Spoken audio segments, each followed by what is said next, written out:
ایک مخلوق وہ ہے کہ جو خاشات کے سائے میں جیتی ہے، پروان چڑھتی ہے، بڑھتی ہے، وہ بہائم ہیں۔ اور ایک مخلوق وہ ہے کہ جن کی تسبیح، ذکر، سجدہ اور قیام ہی غذا ہے۔ اور یہ تیسری مخلوق حضرت انسان ہے کہ اب یہ اس دوراہے پہ کھڑی ہے، چاہے لڑک کے ادھر چلی جائے، چاہے پرواز کرے تو فرشتوں سے بھی آگے گزر جائے۔ اب یہ اس کا اختیار ہے۔ حضرت انسان اللہ کی تخلیق کا شاہکار ہے، تو وہ لڑک کے چوپایوں جیسے کام کرے تو پھر چوپایا تو وہ ہوا ہی ہوا، لیکن فرمایا بل ہم عدل، بلکہ چوپایوں سے بھی گزر گیا ہے، اس لیے کہ چوپائے کے پاس تو تھا ہی وہ جو اس نے کیا، اور اس کے پاس چراغ علم بھی تھا، جگمگاتی راہیں بھی تھی، جنت کے راستے بھی تھے۔ یہ آسمان کی طرف پرواز کرنے کی بجائے زمین کی طرف لڑک گیا تو یہ چوپایوں سے بھی بدتر ہے۔ اور اگر یہ دوسرا راستہ جو کہکشاؤں سے بھرا ہوا راستہ ہے، نور و نکھت سے سجا ہوا راستہ ہے، اس خیر کی راہ پہ گامزن ہوتا ہے تو پھر فرشتے بھی اس کی قسمت پہ رش کرتے ہیں، پھر فرشتوں سے بھی آگے گزر جاتا ہے۔ یہ اللہ تعالیٰ نے ہر طرح سے راہیں اس کے لیے اجال دی ہیں، فطرتاً بھی اور انبیاء اور رسل کے ذریعے بھی، کتب کے ذریعے بھی، صحیفوں کے ذریعے بھی، مصلحین کے ذریعے سے، عقل و فہم جو دیا گیا اس کے ذریعے سے۔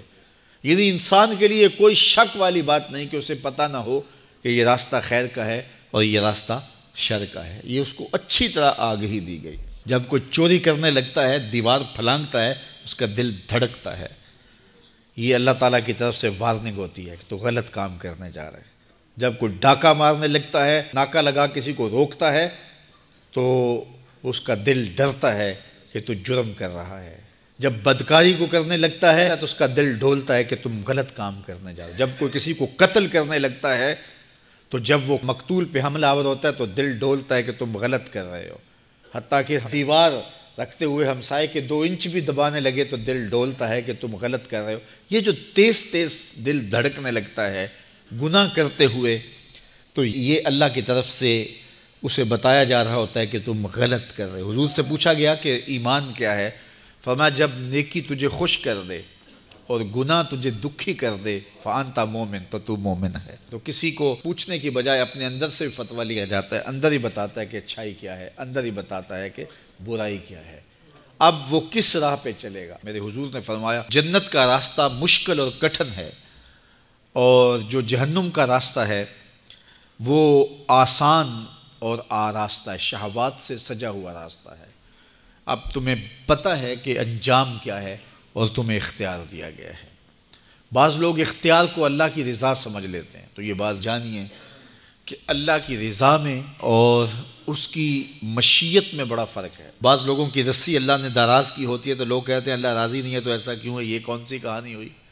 ظالم جابر لوگ تختوں پہ بیٹھ جاتے ہیں، مختلف حکومتیں سنبھال لیتے ہیں اور خلق خدا کی ناک میں دم کر دیتے ہیں، لوگ کہتے ہیں اللہ راضی نہیں ہے تو ایسا کیوں ہے؟ یہ کون سی بات ہوئی؟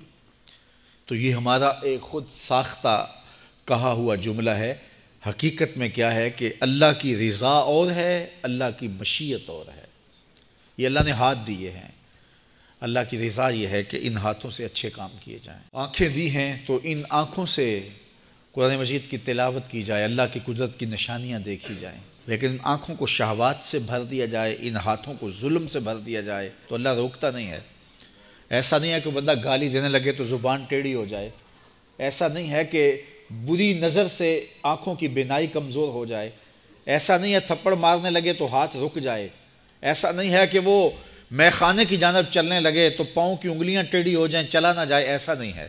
یہ اللہ کی مشیت ہے۔ اس نے قدموں میں طاقت رکھ دی، جدھر جانا چاہیں جائیں، اس نے اختیار بھی دیا ہے، لیکن یہ اس کا دیا گیا اختیار ہے، یہ اس کی مشیت ہے، لیکن اس کی رضا یہ ہے کہ یہ قدم اٹھیں تو مسجد کی جانب جائیں، یہ قدم اٹھے تو دکھیے کی مدد کے لیے جائیں، رزق حلال کمانے نکلیں، یہ زبان بولے تو قرآن کی تلاوت کرے، یہ لب کھلیں تو احادیث رسول کے نغمے ہوں، خیر خواہی کے کلمات ہوں، مخلوق خدا کی بہتری کی بات ہو۔ لیکن اگر کوئی گالی گلوچ دینے لگ جائے تو اس سے اللہ کی رضا نہیں۔ اللہ نے اعضاء بنا دیے اور اللہ نے انسان کو خیر و شر کی تمیز دے دی، اچھائی اور برائی کا پتہ دے دیا، اب اس کی مرضی ہے کہ وہ کدھر نکلتا ہے۔